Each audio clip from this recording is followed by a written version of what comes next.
Okay, so we left where we were going to be putting our ears and our muzzle on, and so as you can see, I've gone ahead and I've put some buttons in for eyes. I thought, yeah, I'll try them this time because, as I said, I did the fabric there before. So I've got the buttons in there, I've attached my earlobes, and I've put my muzzle on there. So now the back looks very bad, but once again, you're not going to see that, okay? So the next part that you have to do is you are going to stitch that back section on. But what you're going to do is you're actually going to stitch it on the front, because remember what we did with everything else. We turned everything else inside out. So it depends. If you are going for a look where the stitching is on the outside, by all means, go ahead and stitch it like that. But the best option is you are going to stitch that together like that. And then when it all pops out, in a sense, if you turned it inside out, which, you know, just pretend it's done.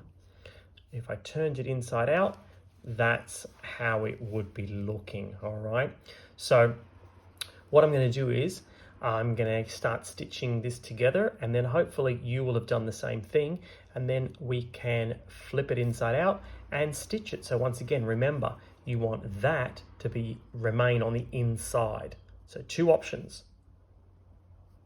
So like this, or put that on there, stitch it around, and you're looking to leave some space to put the stuffing. So what I would be doing is leaving a gap between the ears, okay? So maybe stop your stitch. You could start your stitch at the top, go all the way around, and then stop it there.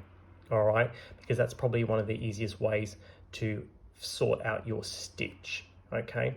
So that way should work out all right, okay? If you're really, really worried about leaving some kind of thread showing and you don't want that, you can hide it at the neck part because you're going to be sewing that in. So once again, I would be leaving I'd say you'd be leaving 2 fingers at the bottom, so you could stitch all the way across, all the way around, and all the way around, and then you'd be able to turn it inside out and you'd be able to fill the head from there, and then once again you will then be sewing it onto the body. So once again, whichever way you want to do it, I might actually do it that way and leave a portion of the head down here open, okay, so that I can fill it up. So I'm going to give that a go, and let's see how we go. Okay, so I've gone ahead and I've stitched my head together, and it's looking pretty good. From this angle, it's scary, okay? So what I did was I left the gap down the bottom, like I said. It's up to you if you wanted to do the gap at the top. I did think, well, if you do the gap at the bottom, it could be handy because if you stuff up, you could always put like a ribbon around it or something. Now, the hard part, of course, is going to be pushing everything through to that hole. So part of me thinks you want to probably start with the ears first, all right? So you want to try and push those through. And once again, don't force it, just slowly do it, and it will turn itself inside out. All right, so there is my eyes. Obviously not my eyes, just the teddy's eyes. And I can see an ear bit. And it's definitely tricky, but, oh, that looks a bit scary. Okay, so I've got, oh, I think something's gone wrong there. Oh, we need to get the rest of his ears. That's what it is, because if not, he just looks a bit psycho. So, once again, if you've got fat fingers, not saying you've got fat fingers, but if you can't put your fingers in there, get a pen and you can push, oh, that looks a bit odd. You can push it all out with the pen, okay? And you should end up with a good looking teddy bear like that. All right, now once again, the back, it's fine. Front and the little tails here I can get rid of, okay, at the end. But what I need to, of course, do is I need to fill up his head. So I want to fill the head up with some stuffing. All right, so once again, I'm going to get my polyester stuffing that I have. okay? And I want to make sure that I push it right up into the ears as well. So put a small bit in there, and maybe once again I'm going to get my pen. Okay, good old trusty pen, Bankstown Sports Club.